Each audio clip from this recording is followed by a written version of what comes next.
सत्संगत जी, जब बहुत से दीपक जल रहे हों, उनकी रोशनी को देखकर यह कहना बहुत कठिन होता है कि कौन सा दीपक पहले जला है और कौन सा दीपक बाद में। इसी प्रकार ब्रह्मज्ञानी की पहचान उसके ज्ञान लेने के समय से साल महीने गिनकर नहीं, बल्कि उसके मन वचन और कर्म से होती है। गुरु प्यारी साध संगत जी, बड़े प्यार से कहिए जी, धन निरंकार जी। आशा करते हैं कि आप सभी संत महापुरुष सतगुरु माता जी के असीम कृपा से जहाँ भी होंगे, सतगुरु के पावन चरणों से जुड़ करके सेवा सिमरन और सत्संग करते हुए खुश होंगे, स्वस्थ होंगे, मस्त होंगे।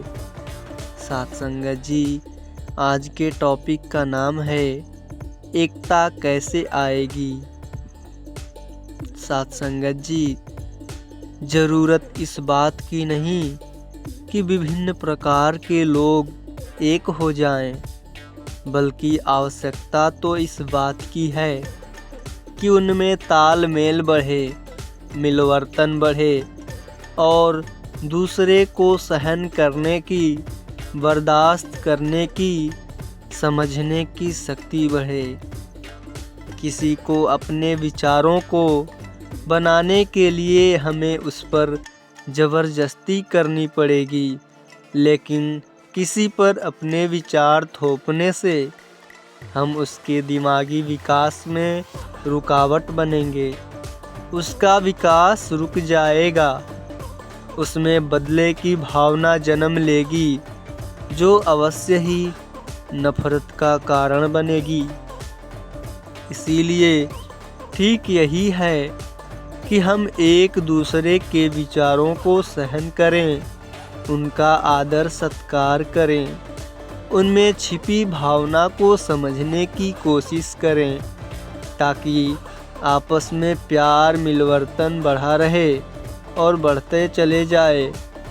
जब सभी लोग एक दूसरे के विचारों का आदर करेंगे, एक दूसरे को सहन करेंगे, अपना अधिकार नहीं जताएंगे, तो सहज ही उनमें अटूट संबंध स्थापित होंगे, पक्के रिश्ते कायम होंगे, उनमें एकता आ जाएगी।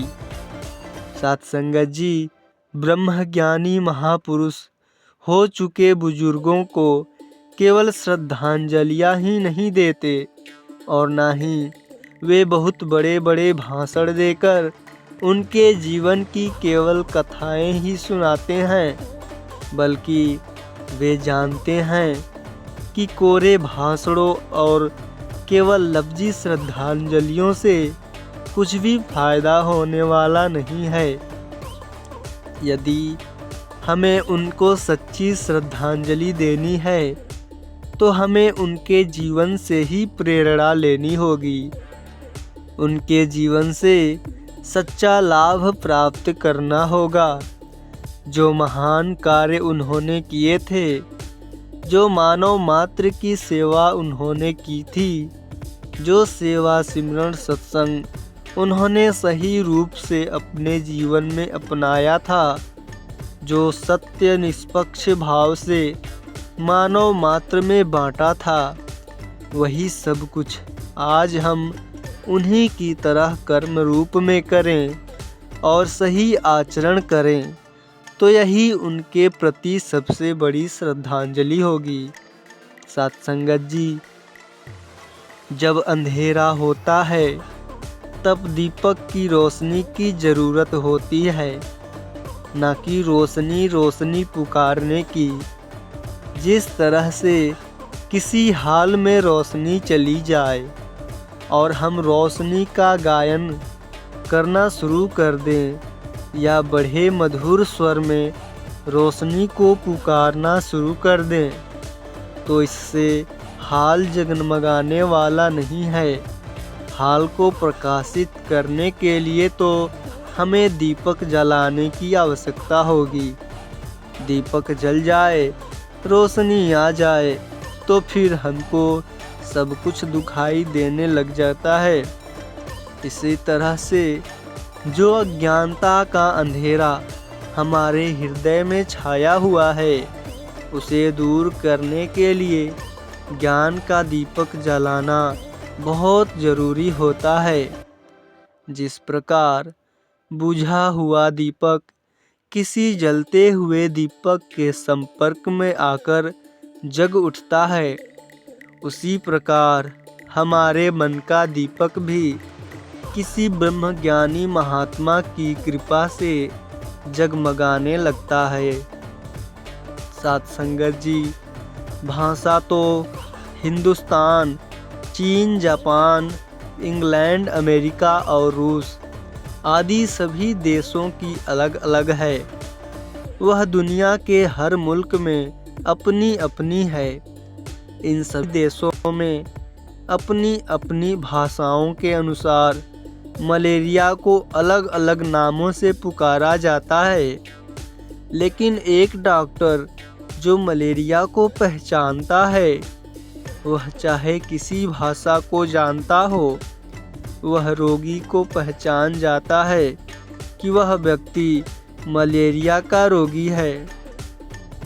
वह एकदम बता देगा कि इस रोगी को फलां दवा दो, इसके प्रयोग से बुखार दूर हो जाएगा। यदि डॉक्टर बोलियों और भाषाओं के चक्कर में पड़ जाएं कि यदि इसे हम मलेरिया कहेंगे तभी बीमारी दूर होगी और कोई दूसरा नाम देने से यह बीमारी बढ़ जाएगी, तो वह डॉक्टर कभी भी रोगी के रोग को दूर करने में सफल नहीं हो सकता है। सफल डॉक्टर नामों के चक्कर में न पड़कर मूल रोग की दवा की पहचान करके देते हैं। साथ संगत जी, आज संसार में नामों का भी बहुत चक्कर है।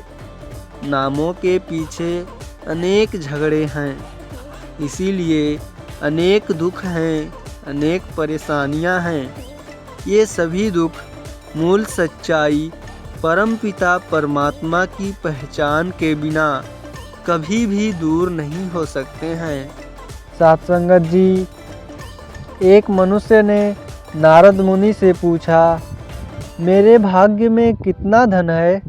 नारद मुनि ने कहा, भगवान विष्णु से पूछकर मैं कल आपको बताऊंगा। नारद मुनि ने कहा, 1 रुपया रोज तुम्हारे भाग्य में है। आदमी बहुत खुश रहने लगा। उसकी ज़रूरतें 1 रुपये में पूरी हो जाया करती थी। साथ संगत जी, एक दिन उसके मित्र ने कहा, मैं तुम्हारी सादगी जीवन और खुशी देख कर के मैं बहुत प्रभावित हुआ हूँ और अपनी बहन की शादी तुम्ही से करना चाहता हूँ। आदमी ने कहा, मेरी कमाई तो सिर्फ 1 रुपये रोज की है, इसको ध्यान में रखना, तभी अपनी बहन की शादी हमसे करना। इसी में से ही गुजर बसर करना पड़ेगा तुम्हारी बहन को। मित्र ने कहा, कोई बात नहीं, मुझे यह रिश्ता मंजूर है। अगले दिन से उस आदमी की कमाई 11 रुपये हो गई।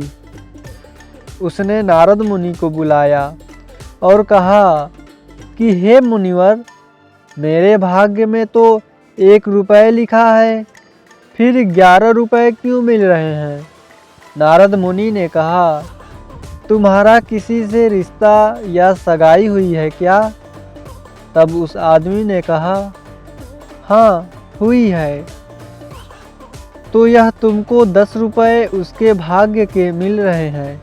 नारद जी ने कहा, इसको जोड़ना शुरू करो, तुम्हारे विवाह में काम आएंगे। साथ संगत जी, एक दिन उसकी पत्नी गर्भवती हुई और उसकी कमाई 31 रुपये होने लगी। फिर उसने नारद मुनि को बुलाया और कहा, हे मुनिवर, मेरी और मेरी पत्नी के भाग्य के 11 रुपये ही मिल रहे थे, लेकिन अभी तो 31 रुपये क्यों मिल रहे हैं? क्या मैं कोई अपराध कर रहा हूँ? मुनिवर ने कहा, यह तेरे बच्चे के भाग्य के 20 रुपए मिल रहे हैं। हर मनुष्य को उसका भाग्य मिलता है।